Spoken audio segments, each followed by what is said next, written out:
Welcome to Box Office Recap.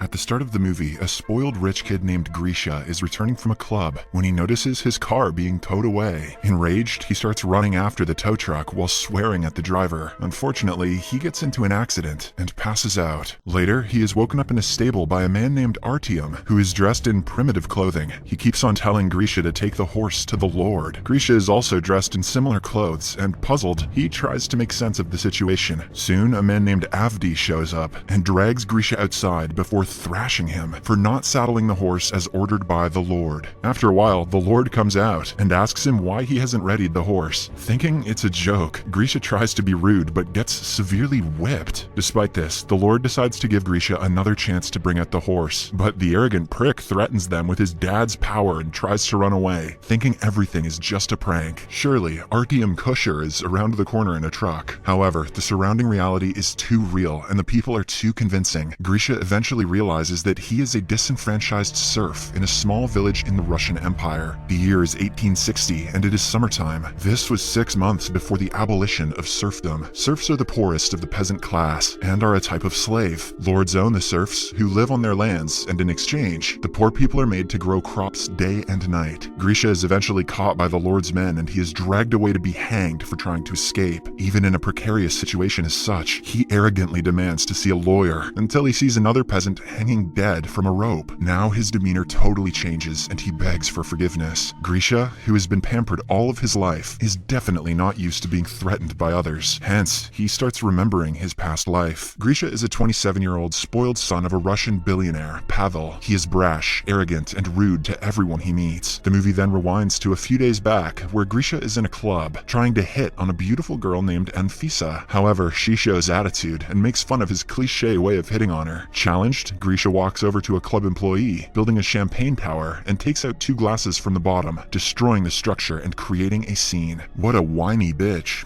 He then offers Anfisa 1 champagne glass, saying no other girl has the same drink as hers. This finally impresses the girl, and the two have drinks. Later, in his fancy car, Grisha demands oral coitus from her, and when Anfisa refuses, he kicks her out and heads back home. On his way, he drives beyond the speed limit, prompting a police car to show up and pull him over. Surprisingly, the spoiled brat isn't afraid of the law, and initially tries to escape. But when the police officer threatens to use weapons, he is forced to stop. Grisha has been used to bribing the police and getting out of tough situations. Even this time, he tries the same technique, but to his surprise, the newly transferred officer rejects the money. Instead, he climbs on the hood of the vehicle to stop it. However, Grisha could care less, and he continues to speed despite the officer ordering him to stop. Ultimately, they meet with an accident, and the police officer is critically injured. Grisha is taken into custody, and his father arrives at the police station. The station chief is Pavel's friend, and he reminds him of the several laws that Grisha has broken this month alone. The chief also tells him that it is the last time he is helping him because Grisha has crossed all limits. The spoiled brat has severely injured a police officer, breaking his ribs and pelvic bones. But despite all of this, Grisha seems to have no sense of guilt or remorse. It finally begins to dawn on Pavel that Grisha will continue to be more and more reckless and dangerous, in faith that his rich father will rescue him from all sorts of punishments. After bailing him out, Pavel orders Grisha to get his life together, threatening to block all his credit cards. However, Grisha is not afraid of his father's threats, and instead, he taunts Pavel for being a money-hungry maniac. Before leaving, he also tells his father to focus on his competitors, as they might soon steal his business. Fed up with his son's rude and reckless behavior, Pavel begins to look for a way to change Grisha for the better. He goes over to meet his TV producer and friend with benefits, Anastasia. She immediately suggests that he meet her former business client Lev Arnoldovich, an eccentric psychologist. Anastasia, aka Anna, explains that while Arnoldovich may have unusual methods that may seem cruel and shocking, he almost always gives a guaranteed result. Pavel is skeptical about the plan, but since he has no other options, he decides to give it a go. Shortly after, when the two go over to the psychologist's creepy workspace, Pavel is given the shock of his life when he walks into Arnoldovich hanging from a rope. Surprisingly, everything is just an illusion. It turns out that Arnoldovich primarily builds elaborate sets for TV and film companies. He also employs his talent to help individual clients by creating realistic, but false, scenarios. He explains that he is currently working working on a project where his client wants to fake hang himself to check his wife's loyalty. Anna explains Pavel's problem to Arnautovich, but before the latter could come up with something, Pavel begins to have doubts about the eccentric man's ways. Fortunately, Anna convinces him to at least hear the plan. The scene then cuts to Grisha coming out of a club. He notices his car being towed and starts running after the tow truck, swearing at the driver. Unfortunately, in the process, he runs into what seems like an accident and passes out. After this, the movie is taken to the present, where Grisha is about to be hanged. But fortunately for him, Aglaya, the daughter of the Lord, shows up. Aglaya is a kind and sensitive girl, and she orders the Lord's right-hand man Avdi and her brother Alexei to stop the execution. However, they immediately refuse. Soon, the commotion attracts the attention of the Lord himself. It turns out that it is Aglaya's birthday today, and she pleads with her father to stop the execution as a birthday gift. The Lord, who loves his daughter a lot, grants her wish, much to everyone's annoyance. On the other hand, Grisha is still processing everything, and he can't bring himself to thank Aglaya for saving his life. In the sky, a vulture, who was eager to feast on Grisha's flesh, flies away in sadness to a wind turbine in the distance. Surprisingly, it is revealed that the bird is actually a drone, and the entire 19th century village turns out to be a skillful production of Anastasia and the psychologist Arnautovich, carried out with Pavel's money. Moreover, the accident that Grisha met with was arranged by his father Pavel as well. The goal of the project is to completely change Grisha's view of the world around him and himself. The team is watching the spoiled brat's every move in the new environment from their mission control inside the faux wind turbine. Wow, Ashton Kutcher might actually be hanging out here. The project is not a perfect recreation of 1860s Russia, but because Grisha is too ignorant of basic Russian history, he fails to notice the many anachronisms around him. When the actors aren't working, they are allowed to come to the mission control and refresh themselves. Meanwhile, trying to reason logically, Grisha still vehemently denies the possibility of falling into the past, but then gradually comes to terms with the position of a serf. Over the course of the next few days, he is made to work in the stable with very little sleep or resting time. He is served with barely edible vegetarian food and is forced to defecate out in the open. Joke's on them. Pooping in public is a fetish for the Russian uber-rich. One day, Grisha comes across Aglaya crying by herself. He comforts her, and as the two start chatting, she reveals that her father is forcing her to marry an older and rich landowner. However, Grisha doesn't sympathize with her, as he believes that Aglaya marrying someone richer than her father is an ideal situation for her future. He says that after her husband dies, she can have all the money for herself. It turns out that this was the scriptwriter's plan for Grisha to begin an affair with Aglaya, developing into a serf eloping with a lady, and a complete reassessment of life attitudes. Sadly, the plan fails miserably. Fed up with eating inedible food, one day Grisha steals one of the Lord's chickens. With the help of Artyom, he finds a saucepan to prepare chicken soup and uses the feathers to make himself a nice and comfortable pillow. But sadly, he doesn't share the chicken soup with Artyom, once again leaving the scriptwriters frustrated. Later, when Avdi notices the chicken missing, he rounds up all the serfs and demands the thief come forward, threatening to punish a random serf otherwise. Expectedly, Grisha doesn't admit to stealing the chicken, and as a result, Avdi chooses to punish the innocent Artyom. However, Grisha shamelessly watches as Artyom is dragged away to be punished. Meanwhile, the lack of progress in Grisha's attitude makes Pavel increasingly impatient and restless. To make his mood worse, he also learns that Arnautovich is not Anna's former client, but her former husband. This revelation takes the billionaire aback, as he had started to develop feelings for Anna. He confronts her about it, but she replies that she's not obligated to share intimate details about herself, as they are just friends with benefits. Later, Artyom confronts Grisha for not confessing to his crime and letting him take the fall. However, the remorseless Grisha replies that he doesn't care and that it was Avdi who chose to punish him. As the two are talking, Grisha notices a village girl, Liza, getting off of a horse. Surprisingly, while getting down, she exposes her modern Victoria's Secret panties. Grisha initially cracks a joke until it dawns on him that he just saw a modern panty in the 18th century village. Smelling a rat, he tackles her to the ground and tries to look up her skirt. But before he can do so, Artyom quickly pulls him off of her. Despite this, the resilient Grisha still manages to look up her skirt and notices that she's not wearing any underwear. It's then revealed that Liza craftily removed her red panties before Grisha could get to them. After the incident, back in the control room, Pavel has had enough and he decides to shut down the project, as he's not seeing any change in his son's behavior. Anna and Arnautovich try to convince him against pulling the plug, but without success. Meanwhile, seeing the reaction of those around him, Grisha suddenly realizes that he's gone too far, and for the first time in his life, he returns to the person he offended to ask for forgiveness. This amazes Pavel, and he agrees to continue the project. "Give everyone a pair of those panties," says Pavel. Ever since then, Grisha proceeds to make a genuine connection with Liza. Arnautovich proposes to change the scenario and and make her the object of Grisha's love. Liza despises the spoiled brat, but she nevertheless agrees to help him improve. Along the way, Grisha gradually changes his views on life and himself. He regularly observes the Lord's cruel and arrogant son Alexei and starts despising his own past. Here, it is revealed that the actor playing Alexei is Liza's real-life boyfriend, Anton. Meanwhile, the actress playing Aglaya's role begins to get jealous of Liza after the latter replaces her as the lead actress of the project. Therefore, she convinces Anton that Liza is planning to start an affair with Grisha. One thing leads to another, and the two begin to have intercourse. But unfortunately for them, they are spotted by Liza and Grisha. While Liza is distraught that her boyfriend cheated on her, Grisha simply believes that Aglaya and her brother Alexei are having an incestuous affair. That night, Liza is very upset, so to cheer her up, Grisha decorates the stable with candlelights and also cooks her a wonderful dinner. The gesture makes Liza really happy. Shortly after, they head outdoors and sleep in the open sky. While stargazing, Grisha expresses his feelings to Liza, and surprisingly, the two make out. On the other hand, a furious Arnaldovich removes both Aglaya and Alexei from their roles. In revenge, Paulina, the actress playing the role of Aglaya, reveals the project to the world. She alleges that a man is being tortured. Soon, police begin to investigate the project with the help of Paulina. Now, with time running out, Arnaldovich and the writers make an emergency plan to change Greece's attitude once and for all. They plan for the Golden Horde, aka the Mongols, to invade 19th century Russia. In reality, Golden Horde was an empire which declined in the 1500s. However, Grisha doesn't notice this anachronism. Soon, the Mongols arrive and kidnap Liza, but instead of saving her, Grisha reverts to his selfish, cowardly ways and runs away, seemingly dooming the project. However, when he gets a bit far, he realizes that he has always run away from problems and abandoned his loved ones. Hence, with renewed motivation, he returns to the scene, bravely fights off the invaders, and rescues Liza. The two then ride away on a horse, just before the police arrive and raid the set. Fortunately, since Grisha has already left, and all the other people are actors, they simply assume the project to be a historical film set and leave. Elsewhere, Grisha rides his horse for several minutes until he reaches a gas station. As expected, he is taken aback by the modern world, but before he can make sense of the situation, a set member shoots him with a tranquilizer, knocking him out. Upon waking up, he is told that he fell into a coma for 3 months, and that all his imaginations were mere hallucinations. While his character development remains, Grisha realizes that Liza was never real. As a result, he falls into a depression. One day, he meets Paulina and Anton, the actors who played the roles of Aglaya and Alexei respectively, at a club. Seeing his miserable state, the actors take pity on him and reveal everything. Hearing this, Grisha gets excited and immediately starts searching for Liza. He eventually finds her in a stable, and the two have a romantic reunion. On the other hand, Pavel expresses his feelings to Anna, and the two get married. The movie then closes with another oligarch's son being dragged into the village and being tricked into believing he has fallen into feudal Russia. This time, Grisha watches on as part of the project's team. Thanks for watching. Please subscribe for more recaps and hit the bell icon for notifications.